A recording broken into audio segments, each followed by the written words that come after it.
For a moment, I want you to picture a perfect world where everybody at work is getting along together, where there is laughter and productivity, and you are able to go in, get your job done without having a ton of stress. Your team is happy working together and they're happy working for you. This doesn't have to be something that you just imagine. This can be a reality.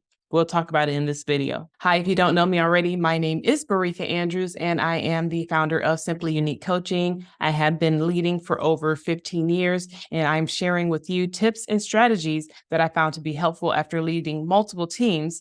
I've led actually over 18 teams. And so what I figured out are some of the strategies that work regardless of whichever type of team you may have, whether you are brand new as a leader to your team, or whether you are basically having to rebuild a team, or you're having to build a team completely from scratch. So I'm sharing with you just things that I've learned over time. Now, in this video, we're going to talk about some things that are going to help you. And I'm going to tell you right now, like, if you're really interested in this, definitely check out my video on high performing teams. I'm going to link this here right now, just because this is really when we're talking about positive work environments. A high performing team, if you have one of those, that lets you know that you have a very positive work environment. So let's get into this video now.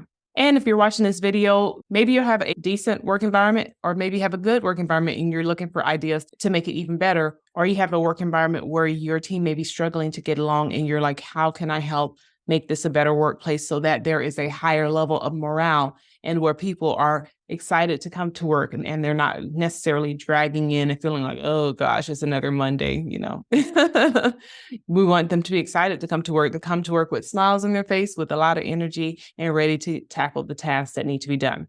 So one thing I'm going to tell you is when it comes to creating a positive work environment, the better that your employees get along with each other, the more they're going to like working together. Okay. So we want to help build those relationships. We want to help facilitate building relationships, because as we build those stronger and healthier relationships between us and our team members and them with each other, then that is going to help create that environment that's going to be positive.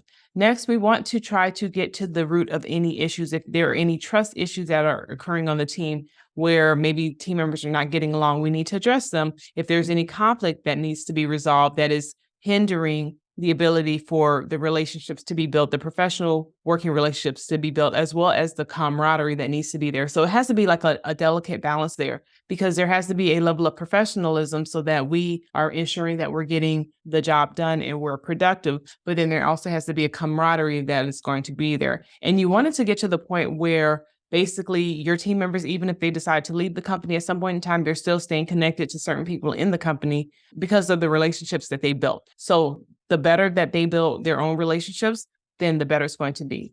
And I know as leaders, sometimes we can find ourselves in a situation where the whole environment is actually negative. And so we are kind of like the only light in our maybe area or in our department. So in that case, you're actually going to have to do a lot of work to ensure that you don't let the negativity get on the inside of you. So it's almost like the example of the boat. Think of yourself like the boat, right? As long as the water's on the outside, the boat is fine. But when that water gets on the inside, then that's when we have a problem, right? So it's the same thing like when you're in a negative work environment. If you are actually a positive person, you got to keep that water on the outside of you. Don't let that water get on the inside of you in your heart or in your mind, because that's when it's going to cause a problem. Okay. So if you are in a work environment where you are like the positive person in a world of negativity, part of why you're there may be to kind of be an example of what is possible.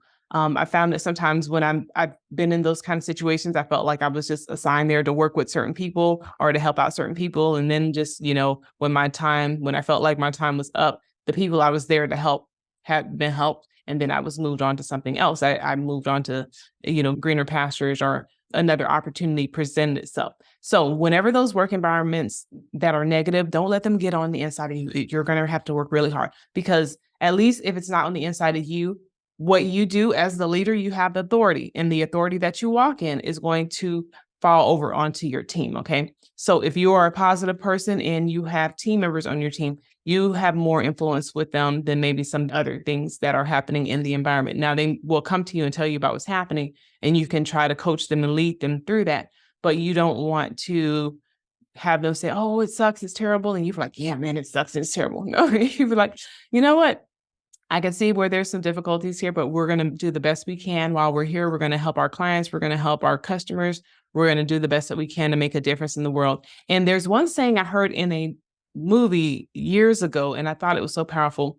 The guy said, the efforts that we make can feel like a drop in the ocean, but the ocean is made of many drops. So I thought that that was really awesome and insightful, you know. So just keep that in mind. You may feel like you're just making a very small difference, but that small difference has that, what they say, that butterfly effect, and it has that ripple effect that can impact other people that you may never even know, that like, man, that one positive thing you said impacted that one person who happened to be a parent, but help them to have something positive to say to their kid when they went home.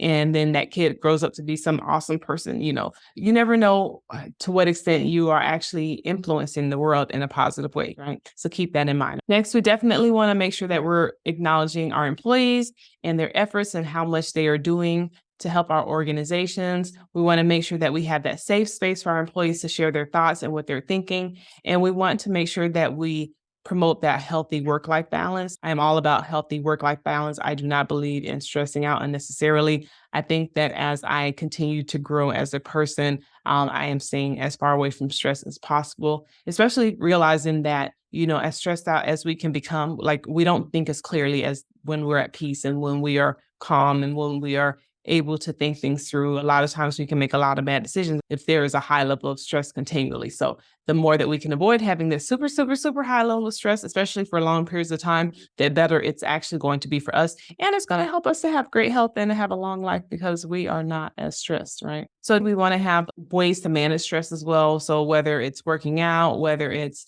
going on vacation, whether it's spending time with friends and family, we want to have those outlets, and we want to share with our employees that they should have those outlets as well. And if they're feeling stressed, and also we want to know if they're feeling a super heavy amount of stress, because if there's something that we can do to help alleviate that, we want to do that. And then they may have actual stress in their personal life, which, maybe they just need support from us on the workplace, and so we can do whatever we can to help them. And then we also want to try to avoid ourselves feeling burnt out or our employees feeling burnt out. Like we don't want to have any burnout because that is not a good or healthy ingredient for any of us. We want to avoid that as much as possible. Okay, so now I'm going to tell you a personal story that actually did happen to me when it comes to having a negative work environment. So I had to build a team at one point in time from scratch. And that was my first time having to build a team from scratch. And so we had to meet a certain deadline. So we had to scramble and hire people.